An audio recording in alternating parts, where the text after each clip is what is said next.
Hi, my name is Amy. I am a shellfish biologist and I work at this nonprofit here, Pacific Shellfish Institute.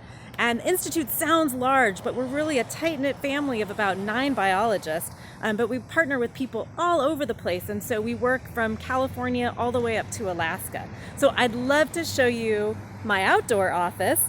So let me grab some pieces of equipment and we can head on over there. Okay, here's my office, and here's my coworker, Katie. Hi, Katie. And you can see that we do things like Zoom meetings. Okay, here's our little lab. We use that piece of equipment for sediment grain size analysis, and we have a fridge, and we hang our plankton nets right here in the shower in the bathroom. Oh, and here's my microscope, where I spend tons of hours looking at plankton samples. Look at all this. Okay, let's grab some equipment, and I'll take you out to the real office. So here's the office I like to work in. A couple minutes away from my office, here I am in Butt Inlet, Puget Sound. As a shellfish biologist, I study things like these mussels that fell off the dock, things like clams and gooey duck and oysters. But probably more than studying shellfish, I study their habitat. Shellfish require clean water, and so I spend a lot of time focusing on water quality issues.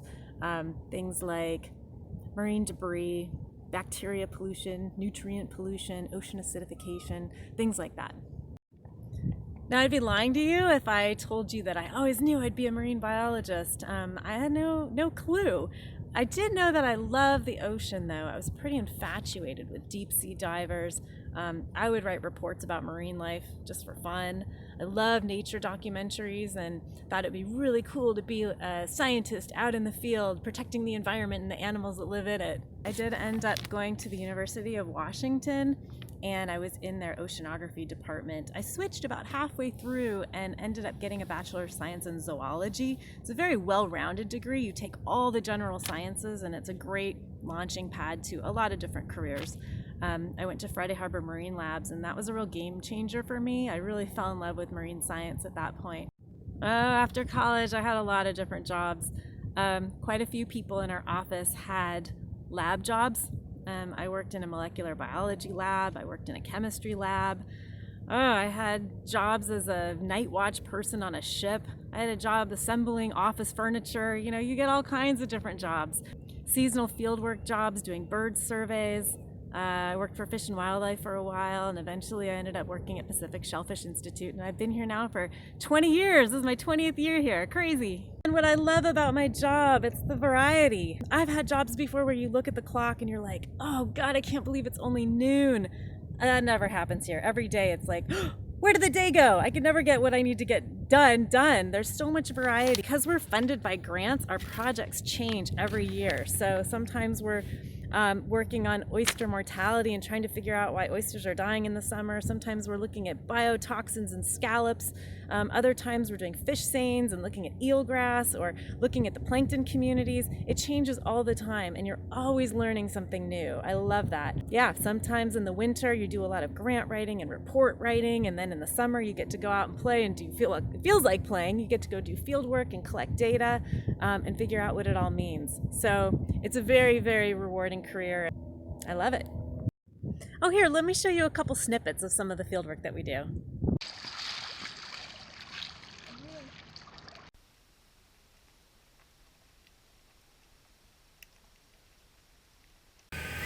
And look at what we have. Hey, Andrew.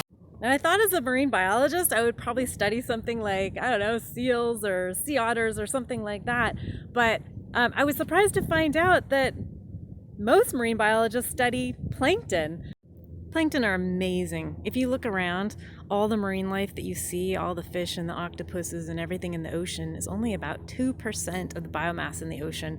The rest, 98%, is microscopic, drifting plankton. They are the heartbeat of everything. Basically, shellfish, sea otters, all the life in the ocean wouldn't exist if it weren't for plankton.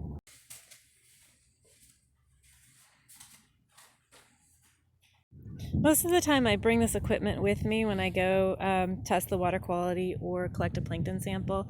I'll have my data sheet. I'll have something called a YSI, which this piece of equipment has a bunch of probes and instruments at the bottom here that collect things like temperature, salinity, oxygen, and pH. I use a Secchi disc here to measure water clarity. We just had a big storm, so if I lower this in the water, it'll probably disappear, oh my gosh, like within a couple feet because of all the sediment in the water. Here's my plankton net, which I'm definitely not going to use with all the sediment in the water. It'll get clogged in a second. But yeah, I bring this equipment with me almost every time. So I'd love to take you on a tour of the tide flats too, but we might have to wait a while for that. Check out the tide chart. So here's today's tide chart, and it looks like low tide is going to start about 11 o'clock tonight, and it'll probably continue on till about 2:30 in the morning. Yay! So if you're going to work the low tide in the winter, it's going to be in the middle of the night. So bundle up. It's cold, but it's so peaceful and quiet. Do you think I'm at the beach right now? Well, this really is an incredible place to work, and I hope you'll consider becoming a marine biologist. We live right on the shores of Puget Sound, so there's a lot of jobs, and it's really interesting work. Oh, my puzzle question. All right. Heartbeat of the ocean. I love looking at the stuff under a microscope. What is the name of the mostly microscopic drifters of the sea that account for 98% of the life in our oceans?